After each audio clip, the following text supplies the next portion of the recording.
Ain't no how stepping with Marcus J. Thank you so much for staying in there with us.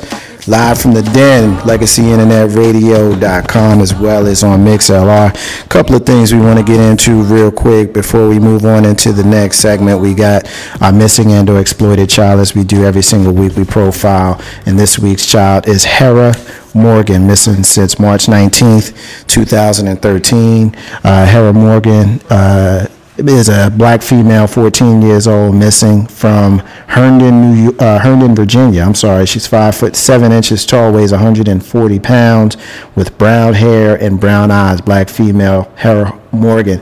Is last seen on March 19th, has a cross tattoo on her left hand and has a beauty mark on the right side of her cheek. If you have seen Hera Morgan of Herndon, Virginia, please contact the National Center for Missing and Exploited Children at their website, missingkids.com, or contact them by phone at 1-800-THE-LOST, 1-800-843-5678. Please bring Hera Morgan home to her family.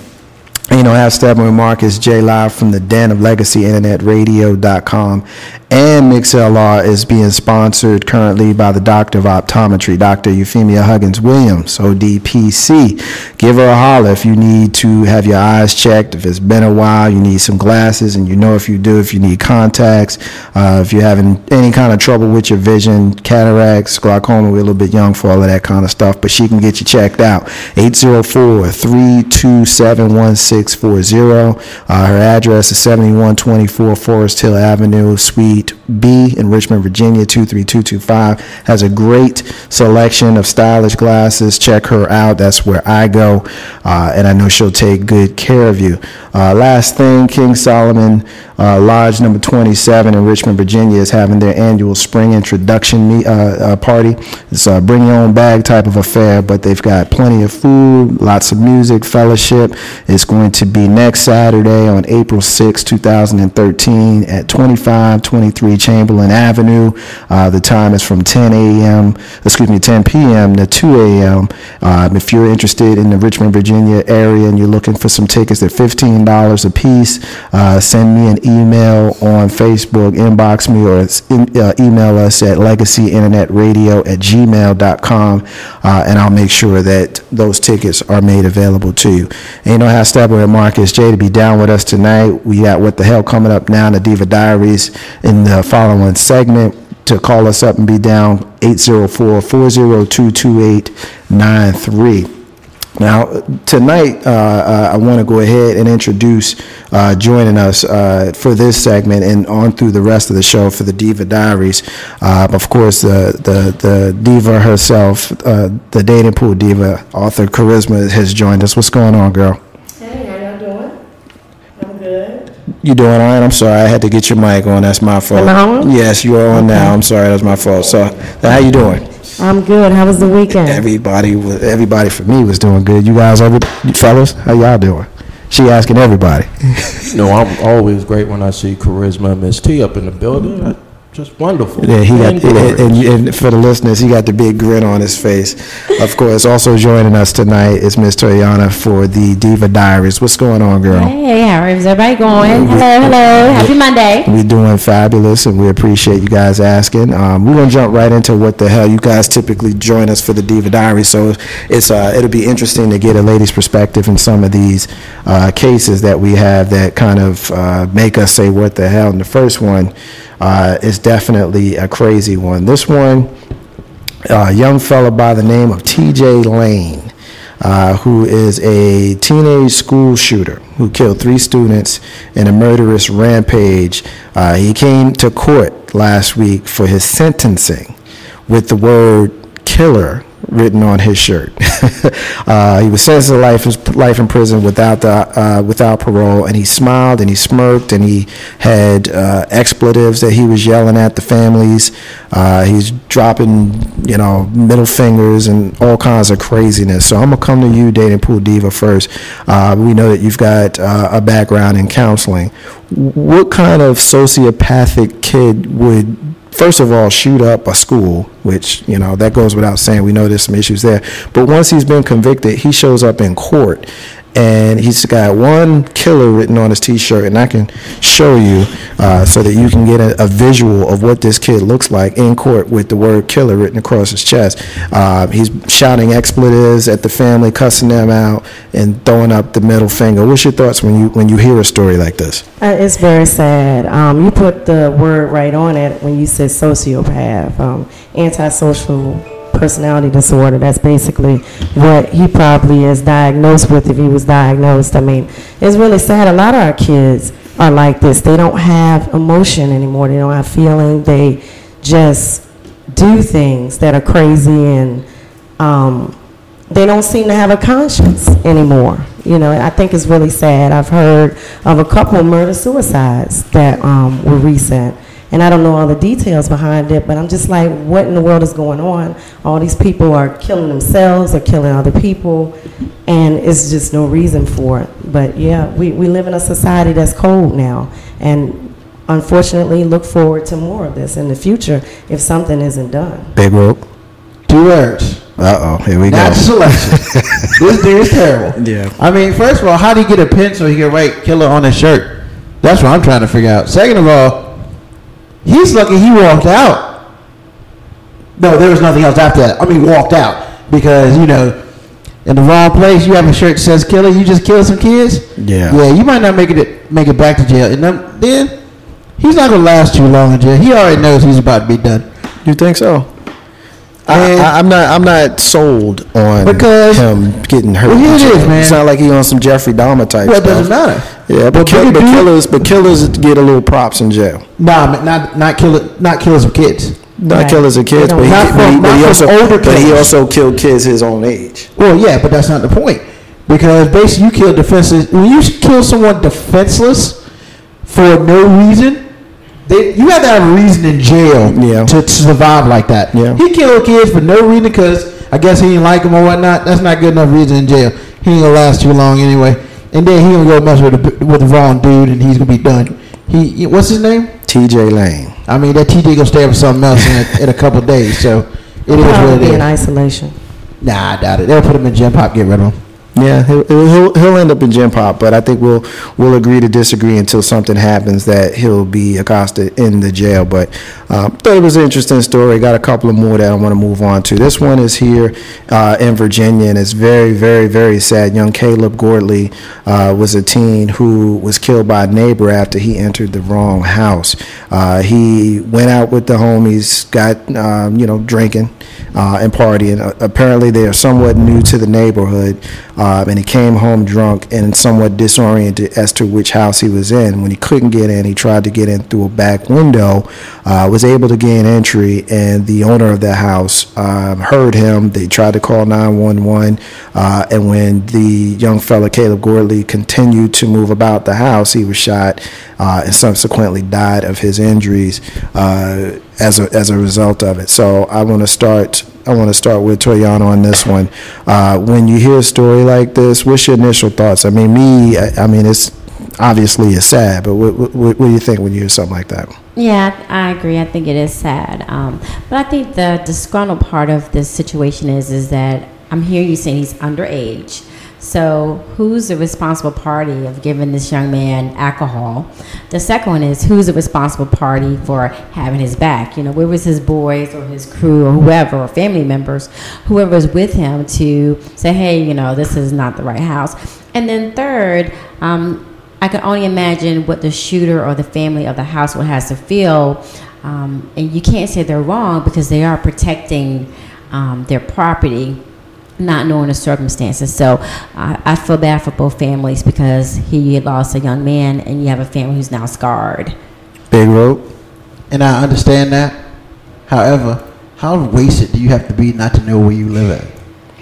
Well, the only thing that I'll say to that, and I'm not justifying it, I'm certainly not doing that. Oh, okay. But apparently he lives in one of those neighborhoods where the houses all look the same, and when you come in home and you drunk and your kid, I don't think that it's that uncommon or that impossible for this to happen. It's very sad that it happened, but you like to use the phrase natural selection. I don't know that I would use that in this particular I didn't instance. say I was going to. That hadn't crossed my mind really. But I'm just saying, how really wasted you have to be not to know where you live. But you have to remember, this is a young gentleman who is out and about. You don't know what other substance he has in his body. We're only saying alcohol. He could be on drugs. He can be on other type of things, and that can really cause him to be disoriented and not know. I mean, there's many of times we probably had somebody knock on your door, or a delivery person knocking on your door, and they had the wrong number because it was a number off, or a number that was close to what they were looking for. So, no one's. I wouldn't blame him. I'm not gonna say he's not the victim of his own cause, but actually he is. I think he's a victim of his own cause on this one. Yeah, no, and I can agree with I that. have a question. You said that he tried to use the key. No, he couldn't get in the house because obviously he was in the wrong place, but he could get in the house. He tried to come in through a window, and that's how he actually gained entry into the house. And the owner of the house, here's an intruder, and of course goes to investigate like any normal person would. And apparently they called out to the intruder, and the person is, as far as the specifics, I mean, it's gray. But, I guess the bottom line was he was in the wrong house, and this was the result of it, which I think we all agree that is very sad. But, I don't know that I blame the homeowner. Anybody that knows me knows that I'm not a gun proponent. But if you're in your house and somebody rolls up in the crib, they might have to catch a hot one if they don't have no business there, especially in the middle of the night. I got my kids up in here. I mean, ain't no telling what this guy is thinking when he hears somebody coming up in his house, and it's probably dark. I mean, and if you're drunk, you're probably stumbling around and making a lot of noise. I mean, it's no telling what was going on. And, I agree. I just feel bad for both families because one family lost a kid and the other family has to deal with taking a kid. And even the mom of the deceased has already come out and said, I'm not even mad at this dude. I mean, what person wouldn't have reacted the way that he did? If anybody that I would definitely be mad at, I would definitely be mad at the individual who gave whatever the alcohol, the substance, whatever it is, even though that child is old enough to say no.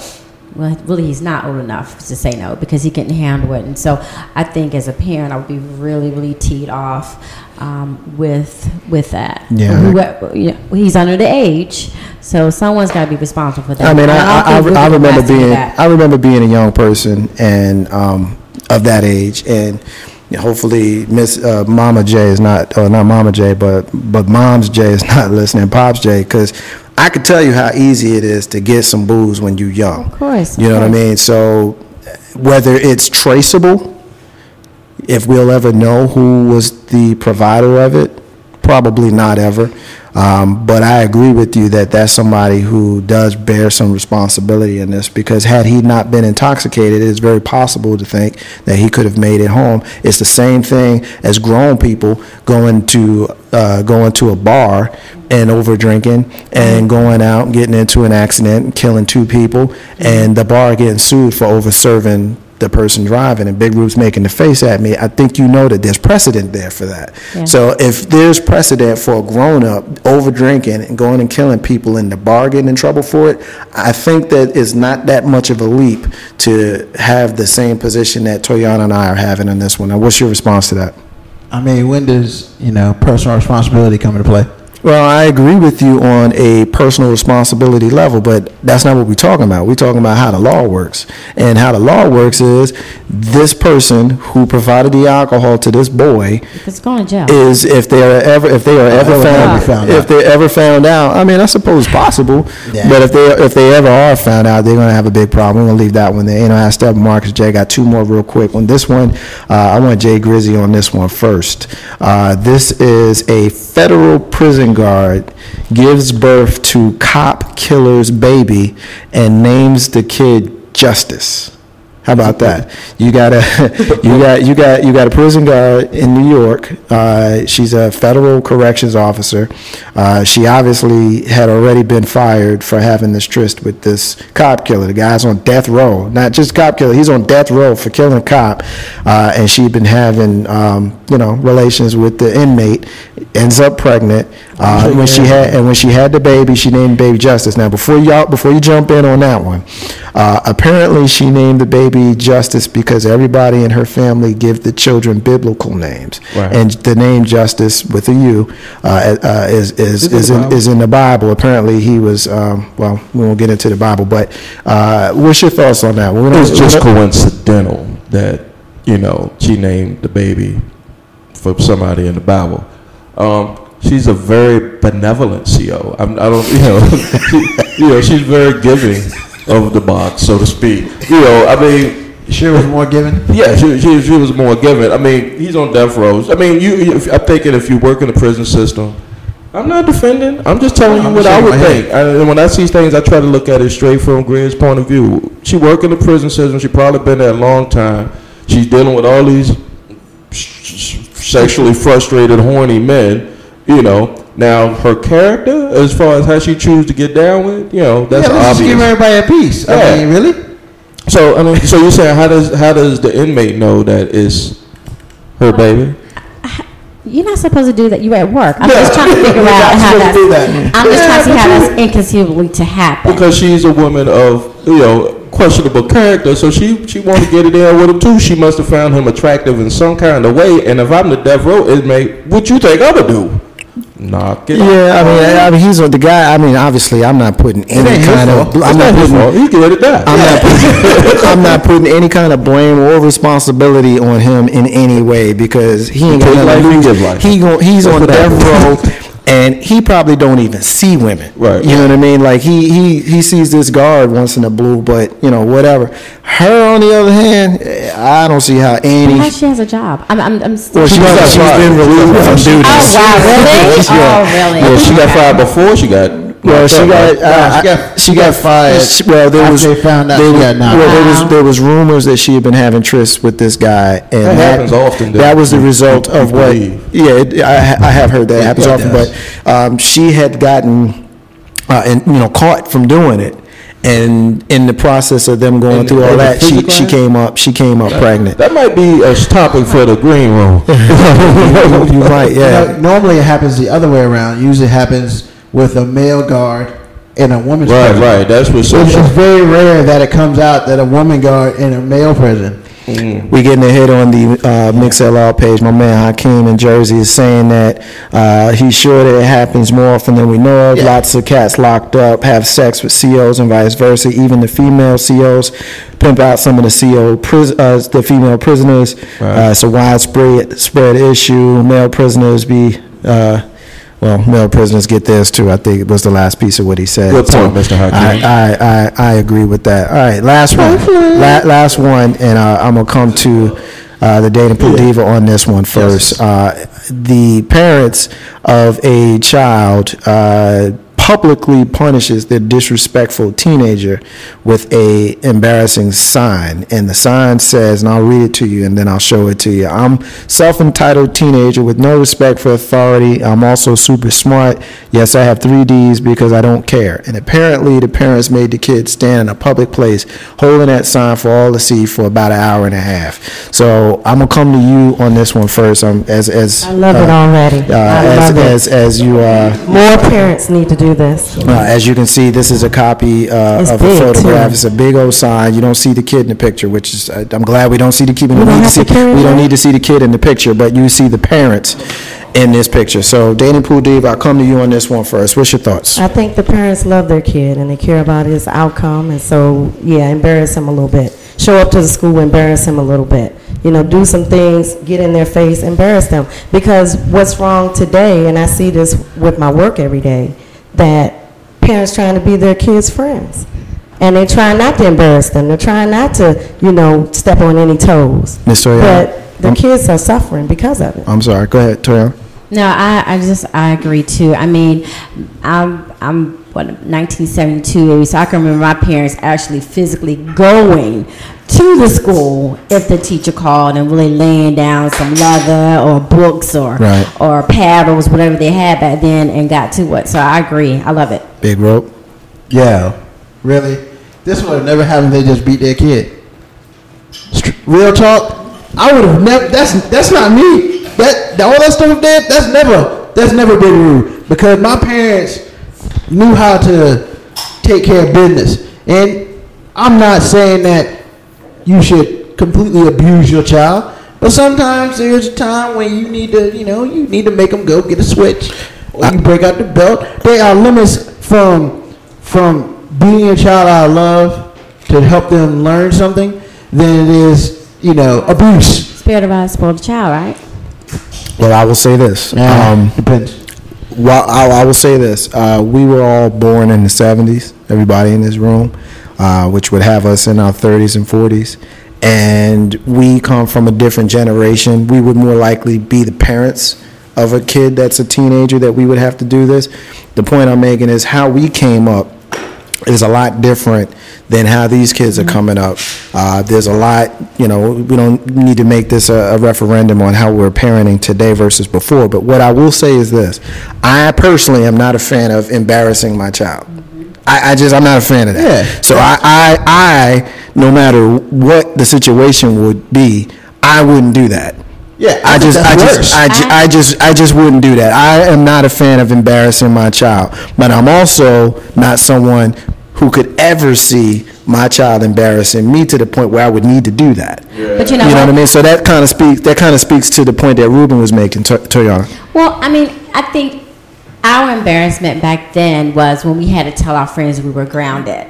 You know what I'm saying? Or our embarrassment was, no, I got to go home at a certain time. But I think with the way things are, to me, that fits society. That fits the norm of what's going on. These kids are texting each other and Facebooking each other. And, some of them don't even care if you do pat them down. That's like a laugh to them. So if that got that child's point to not do that, and the parents got the results out of it, kudos to them. Grace, when you see you got 3 boys, one adult and two preteens, can you see yourself doing this? Because you got kids in the age range of this kid. I can see myself doing it. I totally can see myself doing it. What I would do, I wouldn't put them on display like that. In essence, I embarrass my kids just by me being crazy. Parents, my kids are 13, 11, and even the 22-year-old. They're embarrassed if you take them to the roundabout to drop them off. So I would find a different way. I think it's not extreme. I can see, I agree with your point. You never get to the point where you have to put your kid in that position. But, I can see myself doing that. Not something like that, but something similar to that. You disagree, Rube?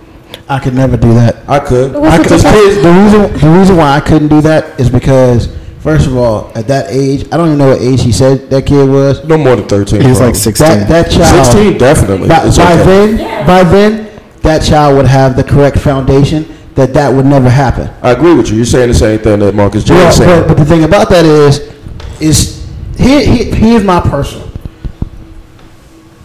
I understand a lot of parents these days, and I don't sit here and say, well, you need to teach your kid this, because I don't have children. However, my thing is you lay a strong foundation when they're young, and that would never happen because, one, that embarrasses me just as much as it embarrasses a child, and then two, is if you don't have a foundation, by the time they get 5, you're already done.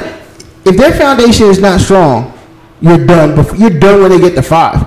You can't do anything, Also, my thing is, spare the rod, spoil the child. I got beats, and that's cool. I always tell my kids, there's nothing a short, crisp Benoit clothesline can't fix. I would never go that far. Why?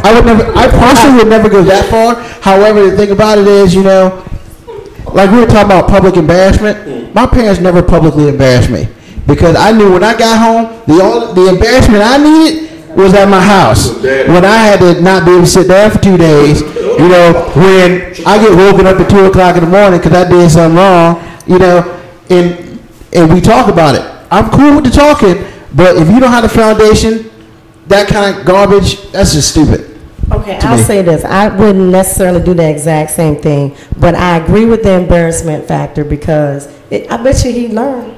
I bet you he straightened up. They either learn or they pull away. Well, I agree with it totally. I think that you know, not trying to go into the ethnicity of the family, of course. I mean, they were white. Let's be real about it. They talk to their kids, and that's but we've seen stories where we've done it too. But we've done it too, and that's what I'm trying to say. And I'm trying to say that it's no different than when it used to be you're grounded, so you got to cut 12 people's yards, you know, this weekend, or you know, it's just no different. And I'm giving this family kudos because I don't have kids either. I would rather do that to them than have to put my hands on my child. I would rather have that type of, I guess, middle frame in their mind than them knowing that I hit them upside the head. But you would hope by the time they get to a certain age, you would never have to put your hands physically on your child again. We're going to go ahead and give Steven hitting us on the MixLR page the last word in the segment. He said that this should be done by every parent in the world because sometimes spankings don't work. They should let the kids come to school and spank their kid. First of all, I have no problem with beating the hell out your kid. None. It's your kid. Okay? And whenever I say Steven get the last word, I'll take the last word. And when I say beat the hell out of him, of course I say that with a large dose of sarcasm. But all of these new age parents with the I'll put little Johnny in timeout. No, bust Johnny's ass. Bust him. You know, to the white meat, as Bernie Mac would say, because that's how he learns. You know, and that's done in the privacy of the home. And you do it in a way that is tactful and respectful, and then when it's over, you have a conversation with little Johnny, and you explain to him why you just bust his ass. So that when he's 16, you ain't got to have him standing on the corner with a sign that says, I don't do what I'm supposed to do. I'm sorry, I'm just going to cut out, but just think about it. The next sign that he holds is hopefully not, I'm homeless and looking for a job. So it's his parents saving him at 16. Kudos, because the next sign would be, I need change. They should have said that he was 5. I just disagree with that. But, you know, we can agree to disagree without being disagreeable. We'll leave it there. You know how Steppin with Marcus J. We're going to go ahead and take a break. And when we come back, we got the Diva Diaries, y'all. We got Toyana in the room and the dating pool diva that's going to lead us in it. Hang in there, Marcus J. Don't have Steppin live from the den, Legacy Internet Radio, y'all. MixLR. Be back in a minute.